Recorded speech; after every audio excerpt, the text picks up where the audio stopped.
Acid attack होता है या कोई भी बर्न इंजरी होती है तो उसके विक्टिम्स को, एक्सीडेंट के विक्टिम्स को, एसिड अटैक के विक्टिम्स को और जलने की वजह से जो विक्टिम्स हैं उनका इलाज और उनका तुरंत इलाज कराना बहुत ज़रूरी होता है। मेडिकल क्षेत्र में एक गोल्डन आवर का प्रिंसिपल बताया गया है कि अगर उसका तुरंत पहले 1 घंटे के अंदर उसको अगर मेडिकल सुविधा मिल जाए तो उसके जान बचने के चांसेस बहुत ज़्यादा होते हैं। लेकिन और इसके बारे में सुप्रीम कोर्ट के, हाई कोर्ट के कई सारे ऑर्डर्स थे जो ये कहते थे कि उन विक्टिम्स को अगर आप नियरेस्ट हॉस्पिटल में ले जाते हो तो चाहे कोई भी प्राइवेट हॉस्पिटल हो, उसकी ज़िम्मेदारी होती है कि उसे ट्रीट करना होता है और वो उसे मना नहीं कर सकते। लेकिन एक्सपीरियंस में देखा गया कि अक्सर कोई ना कोई बहाना, कोई ना कोई ग्राउंड बना के प्राइवेट हॉस्पिटल्स उनको मना कर दिया करते थे। लेकिन उनकी मंशा प्राइवेट हॉस्पिटल्स की यही होती थी कि इसका बिल कौन देगा, इसका पता नहीं इंश्योरेंस है कि नहीं है, इसका पैसा कौन देगा। उसको ध्यान में रखते हुए दिल्ली सरकार ने ये निर्णय लिया है कि हमारे लिए, दिल्ली सरकार के लिए हर नागरिक की जान बहुत इम्पोर्टेंट है, चाहे वो अमीर हो चाहे गरीब हो। हर नागरिक की, हर आदमी की जान, हर इंसान की जान बहुत इम्पोर्टेंट है। हम चाहते हैं कि ऐसे हादसों में जो भी विक्टिम्स हों उनको तुरंत हाथ की हाथ मेडिकल फैसिलिटी मुहैया हो, वो तुरंत उसको वहाँ पे जो भी मौजूद लोग हैं वो नियरेस्ट हॉस्पिटल में, चाहे वो कितना भी बड़ा हॉस्पिटल हो, चाहे प्राइवेट हो चाहे सरकारी हो, उसको नियरेस्ट हॉस्पिटल में लेके जाएं ताकि उसका वहाँ पे इलाज हो सके। इसके लिए दिल्ली सरकार ने योजना बनाई थी 1 साल पहले कि उसका सारा खर्चा, चाहे कितना भी खर्चा आए, उसकी जान बचाने के लिए उसमें सर्जरी जो भी करनी पड़ेगी, उसमें जो भी उसका इलाज करना पड़ेगा तुरंत, उसका सारा खर्चा दिल्ली सरकार देगी। ये योजना फरवरी 2018 में लागू हुई थी। अभी फरवरी 2018 से लेके अप्रैल 2019 तक का जो मेरे पास डेटा है 14 महीने का, 14 महीने में 2501 लोगों की इस स्कीम के तहत जान बचाई जा चुकी है, उनका इलाज कराया जा चुका है। वो लोग प्राइवेट हॉस्पिटल्स में गए थे और प्राइवेट हॉस्पिटल्स में उनका तुरंत इलाज हुआ। इस बात की हमें खुशी है। पिछले लेकिन कुछ दिनों में मेरे पास कुछ ऐसे इंसिडेंट्स रिपोर्ट किए गए जिसमें पता चला कि कुछ हॉस्पिटल्स अभी भी आनाकानी कर रहे हैं। तो आज मैंने दिल्ली के सारे हॉस्पिटल्स की मीटिंग बुलाई थी, अभी मैं उसी मीटिंग से आ रहा हूँ। और हॉस्पिटल्स को हमने कहा था कि हम आपको इसमें पार्टनर मानते हैं। एक तरफ जहाँ दिल्ली सरकार के हॉस्पिटल्स लोगों की जान बचाने की कोशिश करेंगे, आपकी भी जिम्मेदारी है, आपकी लीगल जिम्मेदारी है क्योंकि सुप्रीम कोर्ट कहता है, और अब आपके पास कोई बहाना भी नहीं है क्योंकि दिल्ली सरकार आपको पैसे वापस कर रही है, रिम्बर्समेंट कर रही है। तो अब ऐसी शिकायतें नहीं आनी चाहिए, ऐसी एक भी शिकायत हमारे पास नहीं आनी चाहिए कि किसी हॉस्पिटल ने किसी को मना किया। मुझे बेहद खुशी है, सभी हॉस्पिटल्स का बहुत पॉजिटिव रिस्पांस था। उन्होंने पूरी तरह से एश्योर किया कि वो किसी को भी मना नहीं करेंगे, लेकिन उनको ये भी बता दिया गया कि अगर वो मना करेंगे तो दिल्ली सरकार उस हॉस्पिटल के खिलाफ सख्त से सख्त कार्रवाई करने से हिचकेगी नहीं। अगर पता चला कि उनका बिल्कुल रवैया जो था वो गैर जिम्मेदाराना था, जिसकी वजह से अगर कोई मौत हो जाती है, तो दिल्ली सरकार उस हॉस्पिटल का लाइसेंस कैंसिल करने से भी नहीं हिचकेगी। ये आज बड़ा क्लियर कर दिया गया। तो मैं आज दिल्ली के नागरिकों को, दिल्ली के निवासियों को ये आश्वासन देना चाहता हूँ कि भगवान ना करे आपका कभी भी किसी हादसे में कुछ हो, आपका कभी भी दुर्घटना हो, लेकिन अगर कोई दुर्घटना होती है तो दिल्ली सरकार आपके साथ है, दिल्ली के सारे हॉस्पिटल्स आपके साथ हैं। हम पूरी कोशिश करेंगे आपकी जान बचाने की।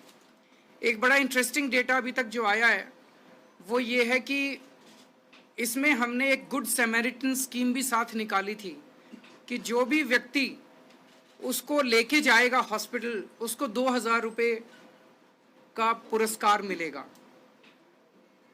अभी तक 2500 केसेस गए, लेकिन पुरस्कार लेने से लोगों ने मना कर दिया। अभी तक 100 से भी कम लोगों ने 2,000 रुपये की राशि ली है।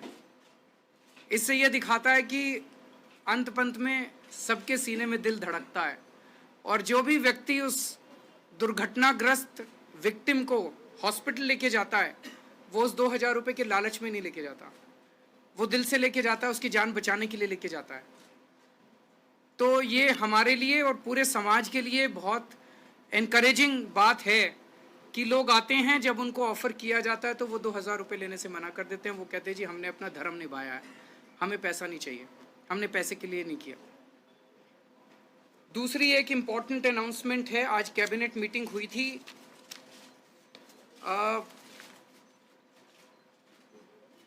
आप सब लोग जानते हैं कि मुख्यमंत्री तीर्थ यात्रा योजना का बहुत एनकरेजिंग रिस्पांस मिल रहा है। दिल्ली के बुजुर्गों को तीर्थ यात्रा करवाने के लिए मुख्यमंत्री तीर्थ यात्रा योजना शुरू की गई है। अभी तक अमृतसर और वैष्णो देवी 2 ट्रेन्स जा चुकी हैं। वो लोग जो गए थे उनका एक्सपीरियंस बहुत ही अच्छा रहा। आप सब मीडिया के लोग भी, जब उनको फ्लैग ऑफ किया गया तब भी वहाँ मौजूद थे, और जब वो लोग लौट के आए उनके सबके एक्सपीरियंसेस बहुत अच्छे थे, सब लोग गदगद थे। तो पॉपुलर डिमांड के ऊपर हम लोगों ने आज इस स्कीम में 7 रूट और ऐड किए हैं। पहले इस स्कीम के अंदर 5 रूट्स थे। ये 5 रूट्स थे, वैष्णो देवी पहला रूट था, वृंदावन मथुरा दूसरा रूट था, हरिद्वार ऋषिकेश नीलकंठ तीसरा रूट था, अजमेर पुष्कर चौथा रूट था, और गोल्डन टेम्पल आनंदपुर साहब 5वां रूट था। इसमें आज 7 रूट और ऐड किए गए हैं। इसमें है रामेश्वरम मदुरई, दूसरा है तिरुपति, तीसरा है द्वारकाधीश, चौथा है जगन्नाथपुरी कोणार्क भुवनेश्वर, 5वां है शिरडी, छठा है उज्जैन, और 7वां रूट है सारनाथ बोध गया। और इसके साथ साथ एक निर्णय ये भी लिया गया है कि जो ट्रेन से वो लोग जाते हैं, वो ट्रेन तो एसी होती है, वहाँ पे जो रुकने का इंतज़ाम है होटल्स में, वो भी सरकार कोशिश करेगी जहाँ जहाँ संभव होगा कि उनको एसी एकोमोडेशन दी जा सके। अगर आपके कोई सवाल है तो। कोई क्वेश्चन?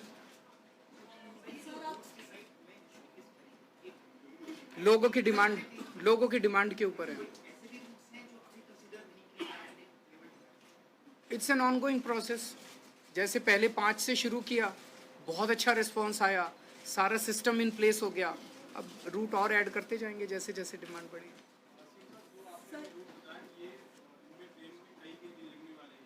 तो ये लंबी यात्राएं होंगी। नहीं, एरोप्लेन से नहीं, अभी ट्रेन से ही है।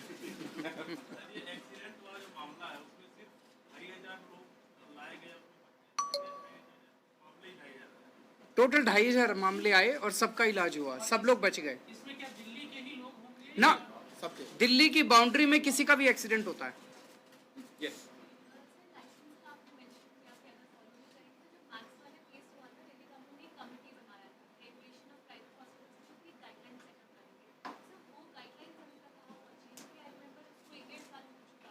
उसका फाइनलाइज हो रहा है। उसमें कई बारी कुछ टेक्निकल इश्यूज आ गए थे कि लॉ के हिसाब से ना कुछ चीज़ें इम्प्लीमेंट नहीं हो सकती थी। यूनिवर्सिटी के सेंटर में भी कुछ इम्प्लीमेंट करने थे, अभी जल्दी उसको अगले 2-1 महीने में उसको लागू कर दिए। सर, सिग्नेचर ब्रिज को लेकर प्रस्ताव कांग्रेस ने भेजा है शायद आपके पास कि इसका नाम शीला दीक्षित के नाम पे होना चाहिए, सरकार क्या सोच रही है? दिल्ली के लोगों का सिग्नेचर ब्रिज शुरू से चल रहा है, सिग्नेचर ब्रिज रहने दिया जाए, लोग उसको सिग्नेचर ब्रिज के नाम से जानते हैं। मुझे लगता है उस पर राजनीति नहीं होनी चाहिए। अरविंद जी, पोल्यूशन को लेके आप लोग बहुत कुछ कर रहे हैं, लेकिन पहला एक केस सामने आया जिसमें पोल्यूशन की वजह से एक मरीज को फेफड़े में कैंसर हुआ है, और ये कहा जा रहा है कि दिल्ली का ये पहला मामला है कि पोल्यूशन की वजह से ये हुआ है। आपको लगता है कि ये अब ऐसा समय आएगा जब नागरिकों और सबको जोड़ के और ज़्यादा बड़ा अभियान चलाने की जरूरत? नहीं, ज़रूर दिल्ली सरकार पोल्यूशन को लेके बहुत ज़्यादा गंभीर है, और जैसे जब ज़रूरत पड़ी तो ऑड इवन भी हम लोगों ने लागू किया था, और जाहिर है कि बिना नागरिकों के पार्टिसिपेशन की ये हो ही नहीं सकता, पोल्यूशन कम हो ही नहीं सकता, सरकार जो मर्जी कर ले। तो इसमें जो जो भी कदम उठाने की ज़रूरत है हम वो सारे कदम उठा रहे हैं। मुझे उम्मीद है कि आने वाले समय में जब बहुत बड़े स्केल पे बसें दिल्ली की सड़कों पे आ जाएंगी, जो कि अब आना चालू हो गई हैं, मुझे उम्मीद है इसी हफ्ते शायद 25 बसों का इनॉग्रेशन, इस हफ्ते या नेक्स्ट वीक 25 बसों का इनॉग्रेशन है। उसके बाद हर महीने कई सारी बसेस आ रही हैं। पब्लिक ट्रांसपोर्ट एक तरह से बहुत तेज़ी से बढ़ेगा, और अगर लोग पब्लिक ट्रांसपोर्ट की तरफ बढ़ेंगे तो उससे एयर पोल्यूशन के अंदर काफ़ी कमी आएगी। एक सवाल और पोल्यूशन हेल्थ के लिए बहुत बड़ा खतरा है, आप लोग हेल्थ सर्विसेज की बात भी कर रहे हैं, क्या कुछ स्पेशल अरेंजमेंट्स किए जाएंगे इस तरह के केसेस के लिए दिल्ली में? कारण देश में अगर बात करें तो बहुत ज़्यादा लोगों की मौत सिर्फ पोल्यूशन की वजह से हो रही है। क्या किस तरह के अरेंजमेंट? मेडिकल सुविधा जो चाहिए होती है इसमें कोई अलग से, मुझे लगता है अगर फेफड़े की, तो हॉस्पिटल्स के अंदर उनकी बीमारी के इलाज के लिए है, सुविधाएं हैं। अगर कोई स्पेशल की ज़रूरत होगी तो करेंगे। सर, अपराध की रोकथाम के लिए आपने एक ट्वीट किया आज, अपराध की रोकथाम के लिए आपने एक ट्वीट किया, मिलकर काम करने की जरूरत है। मनोज तिवारी कह रहे हैं कि 4.5 महीने में मिलने की बात कह रहे हैं। 4.5 महीने में? बच्चे आपके लिए कह रहे हैं कि हम तो हमेशा ही कहते रहते हैं, मिलते ही नहीं हैं वो लोग। मिलना जुलना चाहिए। एमएमसी बिल को लेकर कल फिर से अस्पतालों में हड़ताल है और लगातार इस तरीके से हो रहा है, इस पर क्या कहेंगे आप? एनएमसी बिल के बारे में कुछ प्रावधान है जिसके बारे में रिजर्वेशन है, तो मुझे भी बताया गया। जैसे एक प्रावधान मैं बता सकता हूँ। पहले होता था कि नीट के अंदर लिस्ट बनती थी जिसमें पासिंग मार्क्स होते थे। अब उन्होंने परसेंटाइल कर दिया है, परसेंटेज की परसेंटाइल कर दिया है। किसी के 0 मार्क्स भी अगर आएंगे, आप पेपर गए, पेपर जाके दे के आए, आप 0 मार्क्स लेके आए, तब भी आपको प्राइवेट कॉलेज में एडमिशन मिल सकता है। तो डॉक्टर्स की बहुत बड़ी एजुटेशन है। वो कह रहे हैं जो बच्चे 12वीं क्लास में 50% मार्क्स बड़ी मुश्किल से लेके आ रहे हैं और नीट के एग्ज़ाम के अंदर वो 0 नंबर लेके आ रहे हैं, 10 नंबर लेके आए हैं या 5 नंबर लेके आ रहे हैं, उनको भी प्राइवेट कॉलेजों में एडमिशन मिल सकता है। ये बहुत बड़ा घोटाला किया जा रहा है। कैसे हो रहा है ये घोटाला? कि इसके अंदर हो क्या रहा है कि जो प्राइवेट कॉलेज वाले हैं वो लाखों बच्चों को एक्स्ट्रा बिठा रहे हैं। वो एग्ज़ाम के अंदर बस कहते हैं आपने 12वीं पास किया, आप एग्ज़ाम दे दीजिए और 0 नंबर लेके आ जाइएगा। तो जो बच्चों के नंबर बहुत कम थे परसेंटाइल में, वो उनसे ऊपर आ जाते हैं। अगर उसके परसेंटाइल में 10 परसेंटाइल भी आ गए तो उससे नीचे 8 लाख बच्चे हो गए हैं। तो इस तरह की बहुत सारी दिक्कतें हैं जिसकी वजह से डॉक्टर्स बड़े एजुकेटेड हैं और वो अपने प्रोफेशन को थोड़ा सा उसकी सैनिटी बचा के रखने के लिए इसका आंदोलन कर रहे हैं और इस चीज़ को